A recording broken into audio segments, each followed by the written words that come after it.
A lot to talk about tonight. Professor Jack Pitney of Claremont McKenna College joins us now for analysis. First, let's talk about the possible blowback for President Trump after the surprise firing of 46 U.S. attorneys, including prominent U.S. Attorney Preet Bharara. Now, getting rid of the U.S. attorneys when a new administration comes in is not anything new, and sometimes it is expected. What was so different about Preet's firing? That he had told him that he would keep him on. Not only did the president-elect tell him that he would stay in office, so did the incoming Attorney General, Jeff Sessions. So when the two people he would report to told him that he was going to stay in the job, he had a reasonable expectation that what would be happening. And so that accounts for his reaction and why he insisted that the president fire him rather than just submitting his own resignation. Well, do you think, does that necessarily mean he's entitled to the job? The president can change his mind about whether or not he wants him to stay, but also, what do you think changed in between that time he was told? Well, one, absolutely the president has every right to fill these jobs as however he pleases. But the norm of politics is when you tell somebody you're going to keep them in a job, you follow through on that. Now, the consequences of this are that there are a number of investigations going on, and including the mayor of New York City. We don't know what's going to happen there. Speculation as to why he did it so rapidly. There's some thought that conservative commentators were calling on him to clean house. Also, by eliminating the U.S. attorneys, he slows down investigations that could lead to the Trump Organization. That's speculation, but that's one of the theories that's out there. All right, moving on to health care now. President Trump also focused on lowering drug costs for Americans.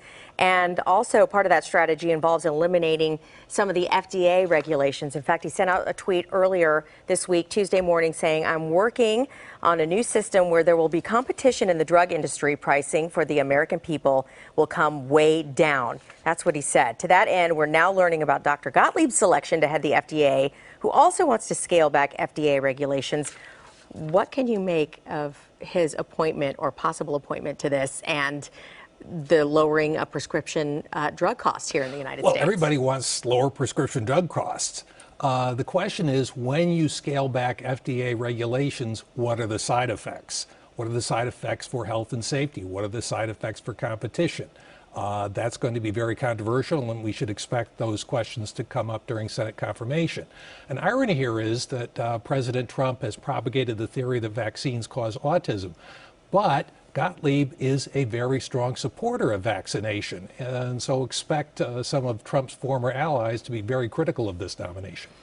Moving on to the executive order and the travel ban. Just when things really quieted down from the first time the first executive order was put into place, we now have the new travel ban. It's coming back. It's going back to square one. It's going to be implemented. Now we're going back to those people who are going to be opposing it, who still oppose it.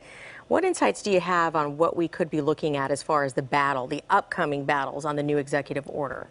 The question is, are the judges going to see this as distinct enough, as different enough from the original ban to uphold it? That's the big legal question. It's not as far-reaching. It doesn't include Iraq. It doesn't include green card holders. And will the judges think those differences are sufficient to uphold the constitutionality of this ban? That's the big question we're going to see in court in the days ahead. So are you saying that we could possibly be right back where we were with the original executive order? Well, there are some changes, this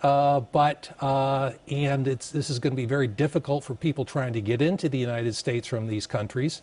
And we are going to see stories of great hardship, mistakes in the process, and that's going to cause political trouble in the long run. Legally, we don't know.